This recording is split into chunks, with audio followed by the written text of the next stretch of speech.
and thank you for the invite. This is a place that's very special to me. I have been coming out to this particular property on and off for over 20 years, and it's better every time I see it. And in the Wetland Trust, we've been around since 1999, and our tagline is we want to get Kiwis into wetlands in all senses of the word, and this is really an exemplar project of that. I really support the initiatives to have accessible access into the wetland, because they can be difficult places to get in and see. So you just bear with me. I have my notes on what I'm going to say today on my phone. Please interrupt me and ask me questions as I go. That'll probably help stop me going too far off track.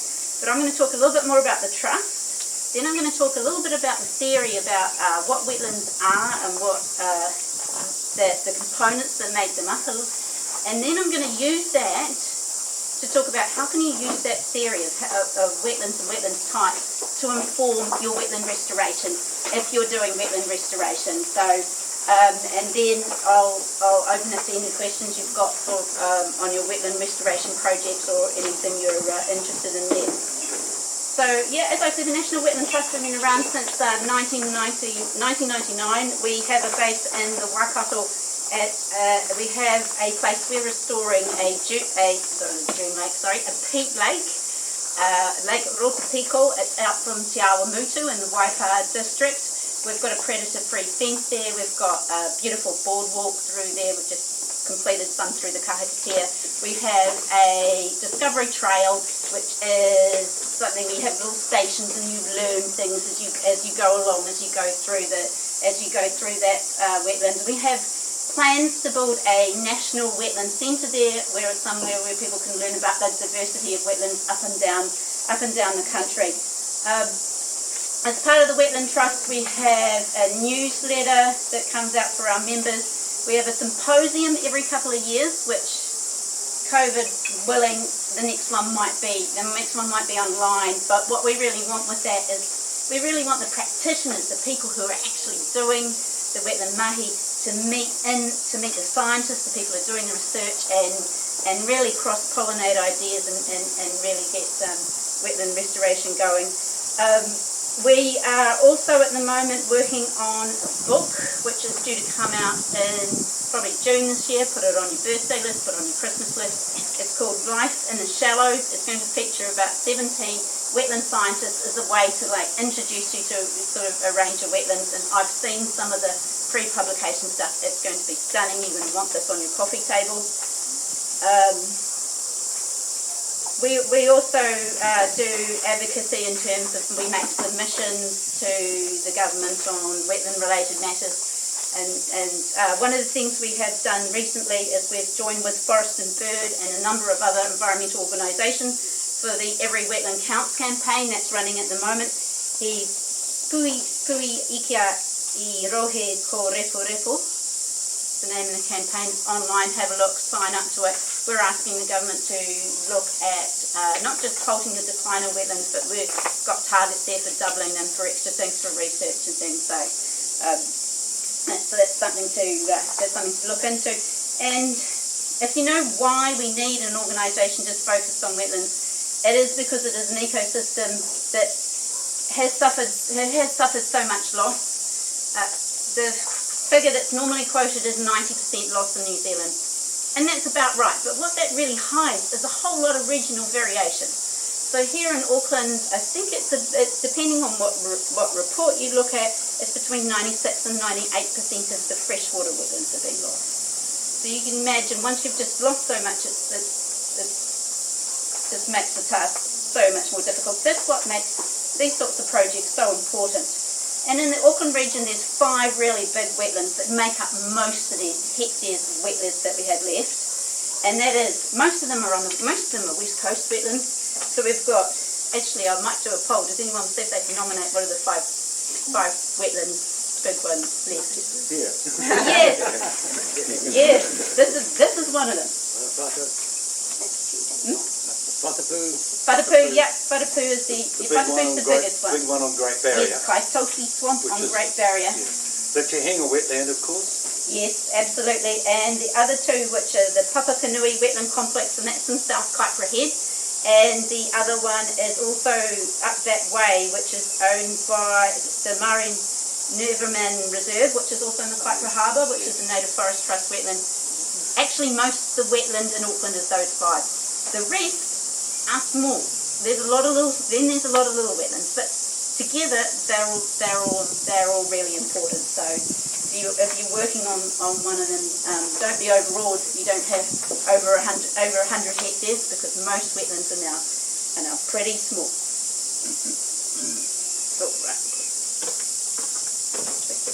So going back to what is a wetland, there are several definitions, but they're areas where water is the primary controlling factor for the environment, where the water table's at or is near the surface, or either permanently or temporarily. So it can also, of course, come from the coast. It can be, it can be the tide that is maintaining the water level. But all wetlands have three things. They have water, and that's the first and most important thing. They have particular soils that develop in wetland conditions, and then they have plants that have evolved to have those wet soils. Those are the three things they all have. So starting with water, a lot of people think that the water needs to be deep. And certainly in a big swamp like this, there are some deep areas. I've spent some time in there, and even side waders aren't deep enough in areas. But most of our wetlands are actually, the soil's wet. The soil's wet, and it's not wet all the time. It might be wet sometimes. It only really needs the soil to be wet to be a wetland. And it doesn't even need to be wet all the time. It just needs to be wet long enough for you to get some of the chemical changes in the soils and to make it a little bit difficult for your average plant to grow there. So when you think about water, there's actually different places that the water can come from. And that's all important to determining what type of wetland you've got. So there's rainfall, that's just from the sky, that's a big source. There's streams and overland flow. So for like here, big wetland like this, just the rainfall on that surface area is a lot of water. Then you've got the Waitakaru River, you've got all the side tributaries coming on off the hills. That's the surface water. The one that takes you a little bit more for your head to get round is the groundwater. And a lot of wetlands are maintained by groundwater, which some wetlands actually put water back into the groundwater, and some wetlands actually are fed by groundwater. And sometimes a little bit of a clue that you might have groundwater influence on your wetland is you sometimes see like what looks like an oily sheen on like a little bit of water, and you're like, oh, there's been like an oil slick, or maybe if you're downstream, maybe if you've got some pipes in the road, that might be the case. But give it a little poke with a stick, and if it breaks up into lots of places, that's your groundwater that's come through. And as the groundwater's hit the air, a lot of the minerals are dissolved in it. They're participating out, things like iron and things, and that gives that sort of sheen on the water. So that's something I look for when I'm out looking at a wetland and trying to think about where the water might be coming from. Yeah. Can salt water be a wetland? Yes, yeah, most certainly. Actually, I was going to say about, I don't have any figures for saltwater loss, saltwater wetland loss, but you have got, of course, your manawa, your mangroves, and your salt marsh as well. So their water source is coming with the tide. Many of our remaining wetlands in Auckland are coastal, which I guess makes them a little bit vulnerable to sea level rise. Some of our freshwater coastal wetlands are going to become a little bit more salty as we sort of go along. We're certainly already seeing that. Though we don't have a figure for how much saltwater wetland has been lost. Just looking at how many parks in Auckland used to be mangrove or they used to be salt marsh, you feel that have lost We have lost quite a bit. Eden Park was a wetland. Eden Park was a wetland. There was a big swamp through Sandringham. It was a big, the Kokoro cabbage tree swamp, most of it. Yes. You mean that wetlands become that with the rise of wetlands? Yes, yeah. That would be the first thing you would look at for a wetland that was meant to be a saltwater wetland, was restoring that tidal influence. And that sort of restoration would be very successful. I wonder if you could comment on the value of wetlands to ecosystem services. Now Okay. That's technical, but people Don't always know that. Okay, I'll go through the wetlands and we'll get to that if I'm allowed to and I have time. Okay, because that's the big area. Yeah. Okay, so then you've got, so we've done water. The next things are the soils, and the soils are a little bit, can be a little bit complicated, but if you do have a wetland, I encourage you to dig a hole in it, have a little bit of a look. There's two main types of soils. There's mineral soils, and then there's organic or peat soils. Now, peat soils are your classic wetland soil that builds up when the wetland is so wet that the plants don't get a chance to break down.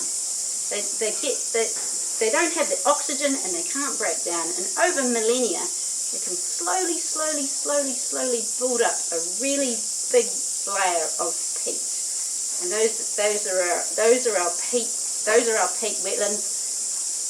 Globally, for climate change, it's very important that we keep these peat wetlands healthy, particularly the ones in Siberia and northern Canada. Because when the peat starts to dry out, that carbon is released. And when the peat starts to dry out, that peat is really vulnerable to fire.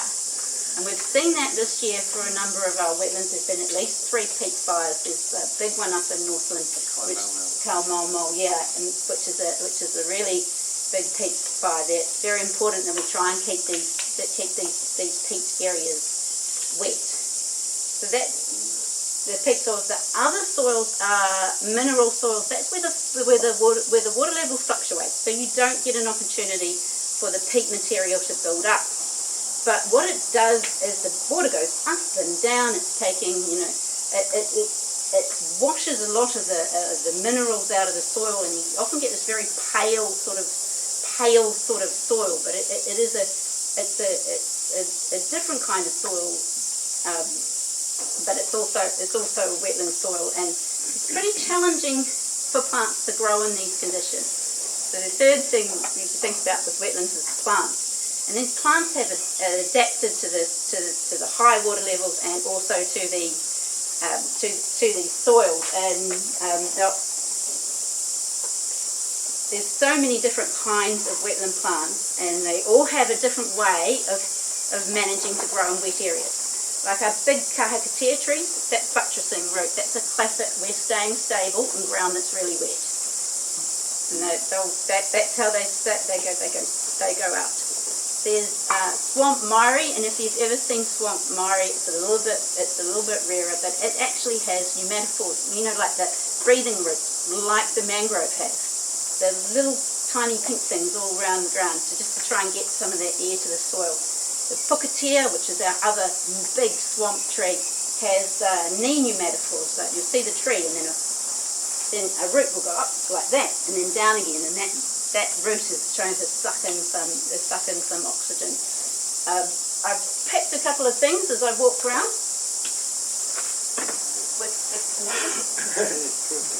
Yeah. So this is the ropo. And if you just, I'll leave it on the table so you can all have a bit of a play with it if you haven't spent time looking at plants in detail before, but you can see how it manages to keep a lot of air in the leaf. If you look at the structure of it, you can see a lot of it's air, which helps it float, helps get air from here down to the roots. And the other thing that ropo does to be able to grow in wetlands is because it grows from rhizomes. If there's a big flood that comes through and it brings a whole lot of sediment, it doesn't really mind because it's got this big, robust rhizome system. It can come back up from that. So, if you're on analytic tour, we talked about how this was traditionally used to make canoes, which is bundling a whole lot up together.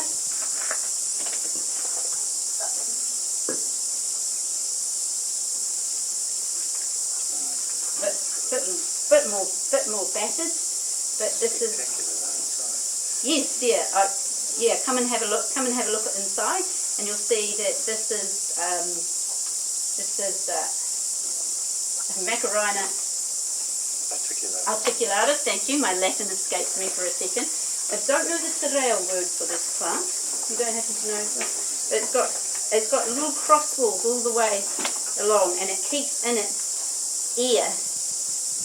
Which again, and when it grows actually in the water, and this one can probably grow up to maybe 1.5 meters of water, maybe. Yeah, that keeps it floating, and that keeps the water going. It keeps the oxygen going back down to the root. Just really well designed for growing in wet environments. It's got self-contained bulkheads inside. They're much more efficient than the ones in the Titanic. Yes. That's a really good way of describing it. So when, as a consultant ecologist, if I'm asked by somebody, do get asked quite a bit, is this area a wetland? Those are the three things I'm assessing. I'm going in, I'm having a look at the water, I'm having a look at the soil, digging a little hole, sniffing it, playing with it, and I'm looking at all the plants because some plants are only found in wetlands, and then other plants can be found in wetland areas and non-wetland areas. And there's one of those plants that can be found sometimes in wetland areas and often not, I like to highlight, and that is our manuka. Because for a lot of people it is just scrub, but a manuka is a plant that specialises in growing in really difficult situations. So it will grow out there on the coast where the wind is battering and it's dry as anything, and it'll also grow in low nutrient wetlands. And those are the sorts of wetlands that sometimes get overlooked because people look at them and they don't see any open water, and they see a lot of scrub, but they're also really important wetlands. So there's so much variety in terms of the difference of how much water there might be, where that water's coming from, how fertile it is. It makes for a whole lot of different types of wetlands. But the main types that we talk about in New Zealand are bogs, fens, marshes, and swamps. And I'll go through those. They actually all run into each other. There's no real hard, fast lines in it, but it does help you if you can work out what these types are. So the bogs only have water from rainfall, so they're exceptionally low nutrient, and they're the ones where you've got peat forming plants building up peat. And we have got the Puatai peat dome, which is a Ramsar internationally recognised wetland in the Waikato, and they've measured the peat for the carbon capture in that wetland, and it is incredible because being the Waikato it's as warm as here, so the plants are growing really well, and it builds up an incredible amount of peat. So that's one extreme. You imagine if your water was only rainfall, it's really stable. It's going to be very low. It's going to be very low in nutrients, and it's going to stay within a range of like that. So you can have that much fluctuation in the water levels, very little at all. Next, from the bogs, we've got the fens, and the fens have a little bit of peat, but they also have this groundwater coming in. So the groundwater is bringing in a little bit more fertility. It's fluctuating a little bit more, so you will get a few different plants and that as well. And Manuka fens are quite a common fen type, and you will find a few of those. You will find them occasionally near the coast. They're quite often sort of in behind sand dunes where you don't have big streams going in and things. So you get the fen type. You get fen type wetlands. Then the next type is swamp. And swamps are naturally the most fertile. So this is a swamp. It's got water from a river. It's got all these different sources of river. The fluctuations, as we heard, it has big fluctuations. It naturally gets a lot of nutrients because of the surface water coming in. So even a swamp can get too much nutrients, but because it's got that water coming in all the time, you have a lot of different fluctuations. And that's maybe the thing that people most often think about when they're thinking about a wetland. That's where you'll get your harakeke, your tukoka, your ropo. That's sort of your basic swamp plants. And I'm trying to rehabilitate the term swamp because I think in the conservation community we almost stopped using it because swamps had such a bad reputation for being full of mosquitoes and crocodiles and Trump didn't help. No, he didn't. No, he didn't. He didn't help when saying he would drain the swamp. And I remember when I was working at Waitapere City, one time I had someone call me up. Actually, no, it was when I was working in Wellington, and they said, "I've got a swamp, but I'd like a wet." So I actually said, "Hang on, I'll come and visit you." Yeah. So. Sure enough, he had a swamp, but that's not what he wanted. And the next one is actually a marsh, and what distinguishes the marsh is really extreme fluctuations in water level. So we have least of these because they're the sort of wetland that you can farm quite easily because they're not wet a lot of the time. Near rivers, near lakes, water levels up, down, big floods. So those are the four types. In a whole area, you could actually have several types in the one. You could have a complex of all those types. You could have bog in the middle with fen on the outside. You know, you can have grey. They can run into each other. The different kinds, and there is almost a succession.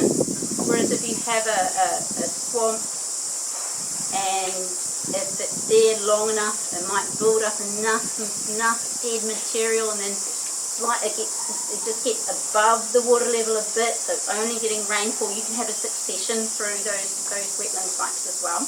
Melanie, just when we in the late 70s when we started buying Matuka Reserve Forest and Reserve next door, we didn't like that. We knew there was this term swamp and that didn't have a good term, so we started calling it marsh. Just sounded better. But after a while we realised it wasn't. Good old-fashioned healthy swamp. Swamp, yeah. Good, yeah. Yeah. But the 70s you really did need to. Then it possibly was a time to temper it. For about 10 years. So Melanie, where does mud flats fit into all this? Are they anything to do with this, or is that completely different to mud flats? Do you mean the ones out in sandy? Yeah, where you have mangroves. Oh yeah, okay, so that's your salt, yeah. So sorry, I should have said those were the freshwater wetland types. So yeah, they're part of the saltwater types. Right. Yeah. Right. So they are officially a type of wetland. I would say so, yeah. Yes, I would draw them in. Some people would draw the line out. You know, Ramsar, who are the International Convention on Wetlands, take all estuaries and harbours and coral reefs as part of their wetland definition. Because I'm just thinking of the Pataki population up in Northland. That's very much an estuarine sort of situation, and they're obviously very happy there, so being happy in the fresher water as well. So it's full of mangroves and stuff up there. Yeah. So because I guess the water could be brackish as opposed to. And brackish is very. A lot of areas are very brackish. So how do you? This is all kind of a bit theoretical now, but just in terms of how you might use these ideas to actually look at restoration. So if first thing, if you're looking at a wetland, and the first thing I'm always thinking about as I'm walking around is, where is the water coming from? Where is the water coming from? What is the catchment? Are there any issues in the catchment? Are there any drains here? Are there any pipes? Are there has the river been diverted? Now, ideally, if you had a big project and you had lots of money, you would get a hydrologist and dig some monitoring wells for you, and you could monitor it over time. But just thinking about where that water is coming from is really useful to know. Sometimes all you need to do is fix the water, and everything else will come right in your wetlands. So sometimes if you've got a weed and you're trying to deal with that weed, but you haven't fixed the water problem, you might get nowhere. So you need to think about that. You need to think about the water first. And for salt marshes, there's a lot of salt marshes up and down the country that have been successfully restored by pulling out a pipe with a flat gate on it that's been stopping the salt water get back into where it needs to go. So that's the first thing. If you think about the hydrology first. Water quality is really important to this too. We talked about those different wetland types and how they differ in fertility, because with bog you've only got rainfall, swamp you've got rivers and things coming in, and wetlands are really good at improving water quality. They're often referred to as the kidneys of the earth and the way they're able to clean water. But if they get too much nutrients, it's not good for them. Even you can give them too much, and it changes what is growing. And what it does is it favours one or maybe a couple of really competitive plants. And sometimes that really competitive plant will be native, if you're lucky, or be roppo. That can handle nutrients. But I have been in roppo swamps downstream of poorly managed dairy farms, and the roppo is about 3 meters tall. But there's nothing else there at all. So there's nothing, because the nutrients are so much, it's just favouring that very competitive plant. So I don't know if any of you are dealing with a plant called sweet reed grass or Glyceria maxima. That's quite common in a lot of our agricultural. Yeah. That is a species that really just thrives on that high fertility. But if you know that, then you go, okay, what is going to be able to outcompete it? Probably roppo, because it's another one that thrives on that high fertility. And if you're trying to use a wetland plant that can't manage that, then if you're trying to bring in a bog plant or something, it's going to turn up its toes. It's not really going to like it. Melanie, just to say, our roppo is big, but not that big. No, it is. But inside is a huge amount of smoke millet. It's Sackney, and I showed to my group some of the little Sackney, all the little seeds. Yeah. And so it's quite variable in there. Yeah. It's certainly not at the point of, it's not down, it doesn't have too much nutrients. It's reasonably healthy in that respect. And yes, if it gets lots of nutrients, you lose that swamp millet, which is a delicate. How much is the relationship between the health of wetland and the streams running possible into the wetlands? Like if the streams are blocked or other conditions in the streams? Yeah, well, if the stream is your source for your wetland, that's a major issue. And sometimes the stream running from my place, and it's just so blocked up. It's so like the water was actually 10 inches higher than it should be, just due to man-made blocks. And the anaerobic conditions and stuff formed by those man-made blocks was horrific for anything flowing down. Yeah. And I'm thinking, if that was a major wetland at the end of it, then what sort of negative effects would it have had? And if the stream had a natural flow from the beginning, then the biodiversity of that wetland might be different. Probably depends on the size of the wetland in relation to that stream. If it's a nice big wetland like this, it'll probably, like the first bit of that wetland, it will probably be dealing with all those issues, improving the water for the next bit. Yeah, it's hard to say without getting into a little bit more specifics about particular area. Yeah, so that, hang on, let's go back to my notes. I do apologise. Yeah.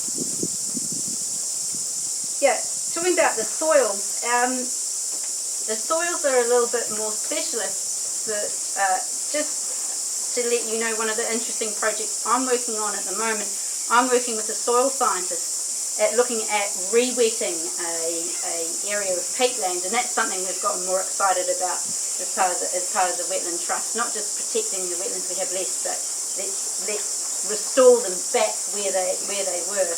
And they're taking all the little bits of the little cores from out of the wetland and wetting them to see if they still have the ability to be like a sponge, to soak up and hold the water. That's where a lot of the water is going to be held in your soils. And if your soils are really degraded, they lose that ability to be a sponge and hold into the water. Yep. How is it that Yates can still extract peat? And at the moment they've got to slow down on production because they can't get enough peat. And I'm going, yes, that's good. Yeah. Well, yes, peat. The use of peat in growing media for plants is becoming an issue worldwide. The worldwide wetland community are concerned more about. Some of the peat mining that happens in the Waikato, they actually do quite a good job of restoring it afterwards. It's potentially not ideal, but they take out the peat and then they restore peat plants back on it. So in that respect, the peat extraction is probably better than some of the farming operations.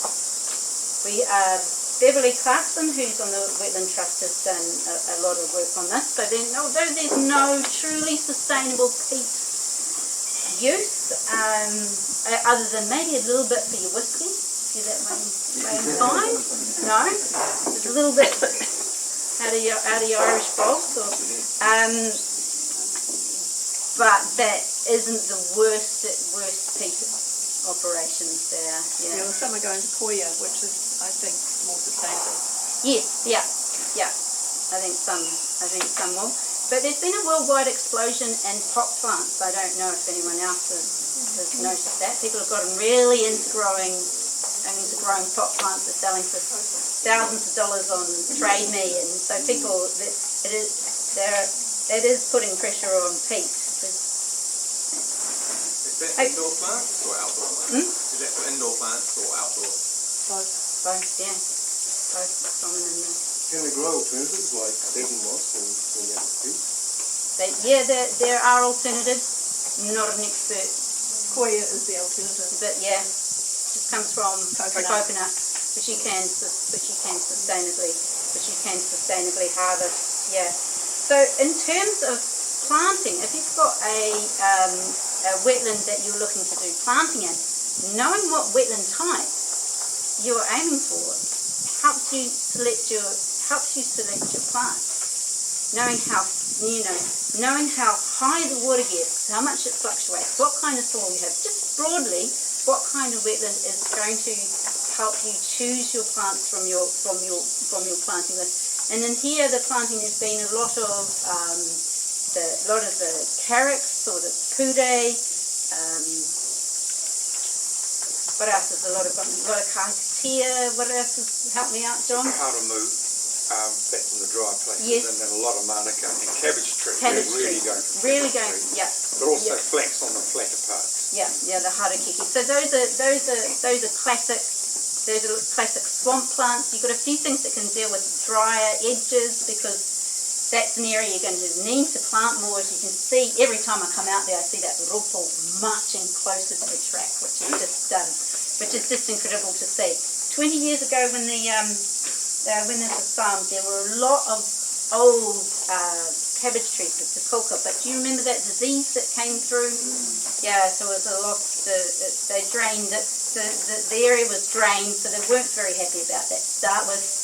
And then they got sick, and that was kind of it. So I'm always pleased when I see them starting to poke their head up. But if you had an area where the water levels fluctuated really fluctuated a lot. Maybe that's because there's been changes in the catchment. Then maybe there's some other plants that you might look at that would be more sort of marsh-like. Toy and juncuses, which are the wee, the rushes. They would be more the plants that you would look to use. And gorse is another one I want to talk about, because if you had gorse in your wetland, it depends what kind of wetland you've got if it's a big deal. Because those low fertility types, your bogs, because gorse has got its own ability to fix nitrogen, and because it can handle water quite close to the surface, it is actually a major deal if you're in those peat wetlands and you need to get rid of it, and it's only going to increase the risk of fire, and it's a real concern. If you started to get lots of gorse down here, I'd say, why is it drying out? Something's gone wrong with your hydrology. This is a swamp. It should be wet enough that the gorse will die. Just the occasional gorse, if you saw one gorse bush in here, I wouldn't freak out. But if it started increasing, I'd be like, something's changed. We got rid of the few clumps we had that were brought in with some foreign soil by the previous owner. Yeah. Yeah. Similar sort of thing with pampas as well. Pampas might be a sign that it's starting to dry out. With your drier wetland types, it'll just invade, regardless of whether your hydrology is intact.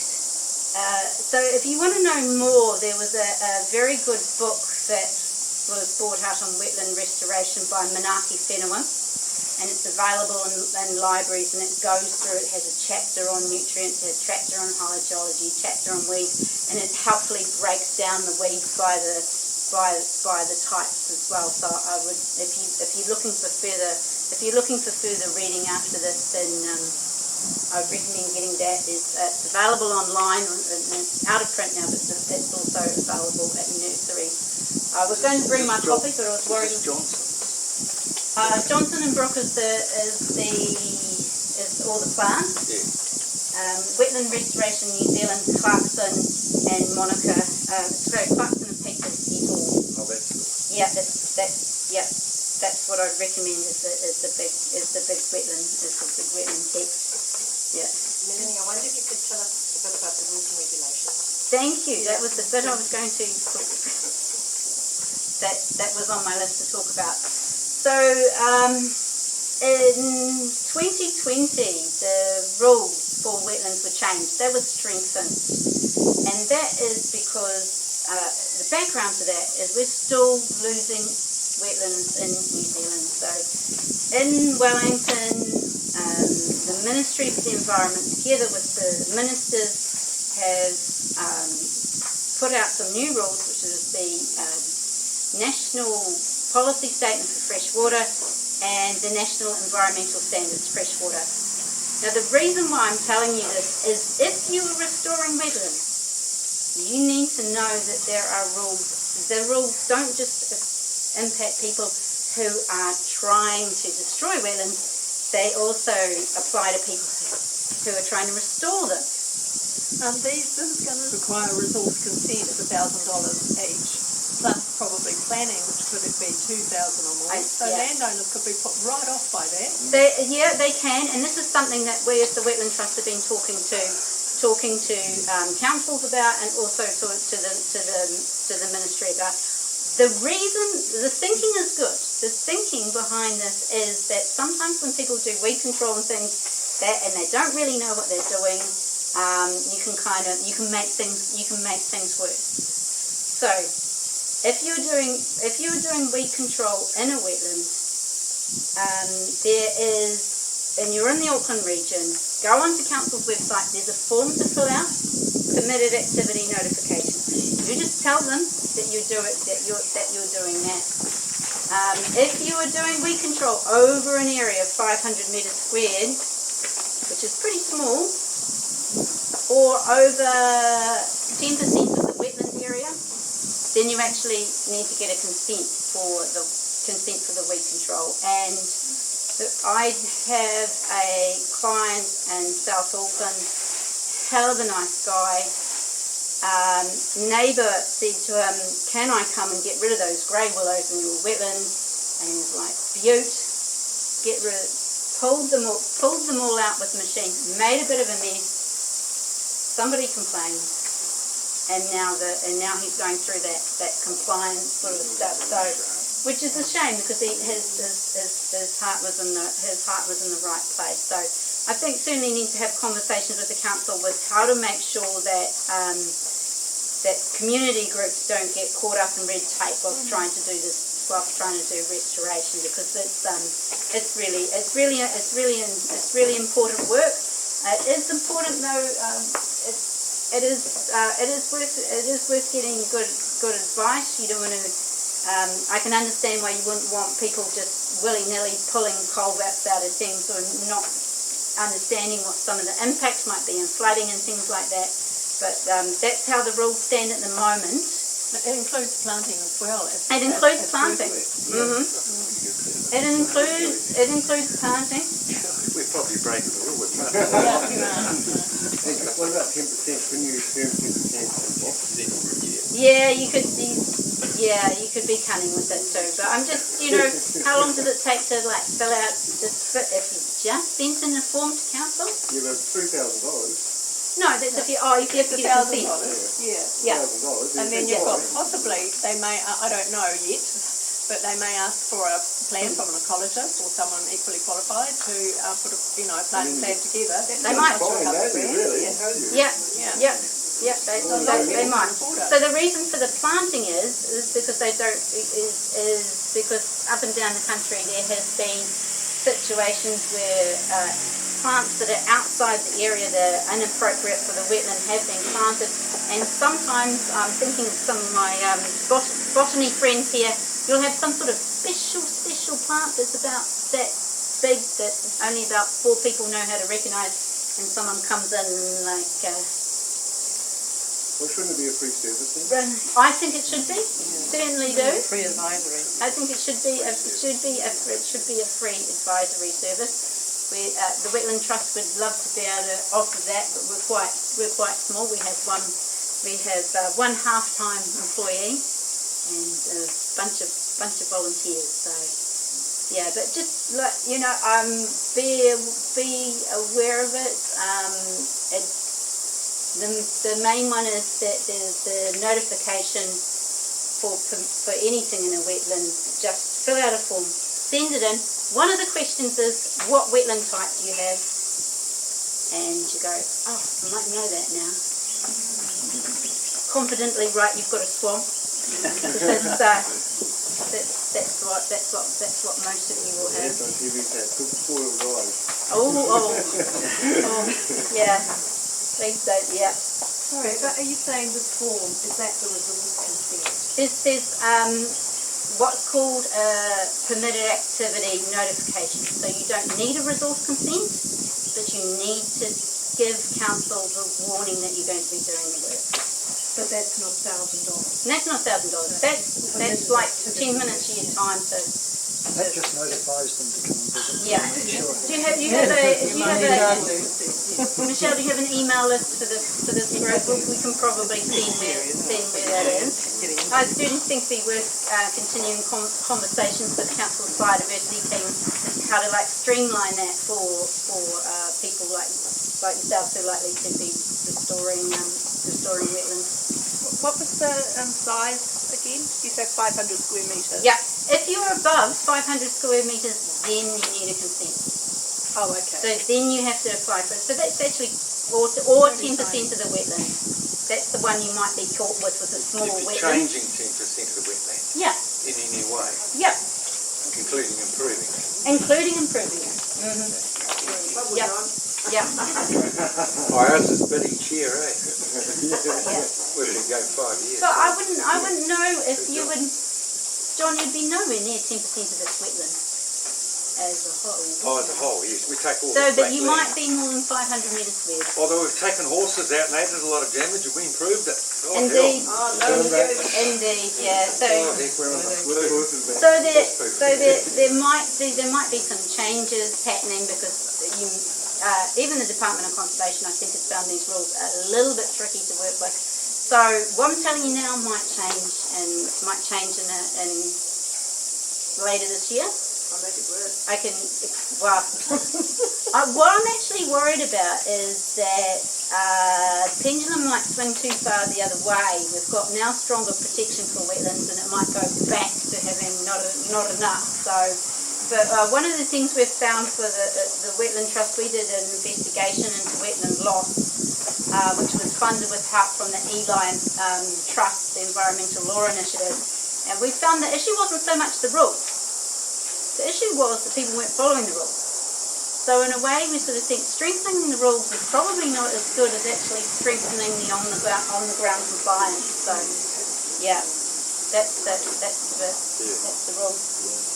I think I've been going for half an hour, but and I haven't got to ecosystem services. So. Shall we just check with the audience? Do you want to hear about the ecosystem services, or do we wrap up? Yeah, everyone's looking a bit hot and bothered, so I'm going to assume. If you can send me information, most certainly I can send you information. Wetland Trust, we know.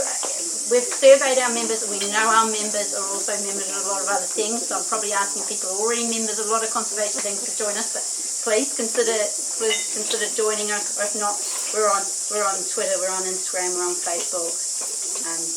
Follow us if you're a social media person. See what we're up to. If you're actively restoring a wetland, make sure you can see if you can get to one of our restoration symposiums to get a chance to talk to the experts about your particular project and come and share what you're doing. These guys usually send somebody along each time. So. Thank you, Melanie. Thank you.